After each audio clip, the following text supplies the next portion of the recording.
Hi friends, ഇപ്പോൾ trending ആയിട്ടുള്ള anti tarnish ജ്വല്ലറിയെ കുറിച്ച് നിങ്ങളൊക്കെ കേട്ടിട്ടുണ്ടാകും അല്ലേ? പെട്ടെന്നൊന്നും കളർ ഫെയ്ഡ് ആകത്തില്ല.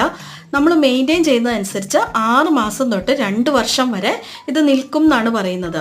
ആദ്യാസ് ജുവൽ ബോക്സ് എന്ന ഇൻസ്റ്റഗ്രാം പേജിൽ നിന്ന് ഞാൻ 2 മാലകൾ ഓർഡർ ചെയ്തിട്ടുണ്ടായിരുന്നു. നമുക്കൊന്ന് തുറന്നു നോക്കാം അല്ലേ? ഏത് പെട്ടി പൊട്ടിച്ചാലും മിഠായിയൊക്കെ കിട്ടുന്നത് എല്ലാവർക്കും വളരെ സന്തോഷമുള്ള കാര്യമാണല്ലേ? മിഠായിയൊക്കെ വെച്ച് വളരെ മനോഹരമായിട്ട് പാക്ക് ചെയ്താണ് അവർ നമുക്കിത് അയച്ചിരിക്കുന്നത്. ഇതാണ് നമ്മുടെ 2 മാലകൾ കേട്ടോ. അതിൽ ആദ്യത്തേത് വന്നിട്ട് ഈ ഹാർട്ട് ഡിസൈനിൽ വരുന്ന സിമ്പിളായിട്ടുള്ള വളരെ ബ്യൂട്ടിഫുൾ ആയിട്ടുള്ള ഒരു നെക്ലേസ് ആണ്. അതിൻ്റെ ഇടയ്ക്കിടയ്ക്ക് ഇതുപോലെ ഒരു ബീഡ്സും വരുന്നുണ്ട്. സെക്കൻഡ് വൺ ഇതാണ്. 2 ഹാർട്ട്സ് ഇങ്ങനെ ഹാങ്ങിങ് ആയിട്ട് കിടക്കുന്ന തരത്തിലുള്ള ഡിസൈനാണ്. അവിടെയുള്ള ബീഡ് വെച്ചിട്ട് ലെങ്ത് അഡ്ജസ്റ്റ് ചെയ്യാൻ വേണ്ടിയിട്ട് സാധിക്കും കേട്ടോ. രണ്ടും അടിപൊളി ഡിസൈനാണ്. എനിക്ക് ഒരുപാട് ഇഷ്ടമായി. നിങ്ങൾക്ക് ഇഷ്ടമായിട്ടുണ്ടെങ്കിൽ ആദ്യാസ് ജുവൽ ബോക്സ് എന്ന ഇൻസ്റ്റഗ്രാം പേജും അവരുടെ വാട്സപ്പ് നമ്പറും ഞാനിവിടെ കൊടുത്തേക്കാം. നിങ്ങളൊന്ന് കയറി നോക്കൂ കേട്ടോ.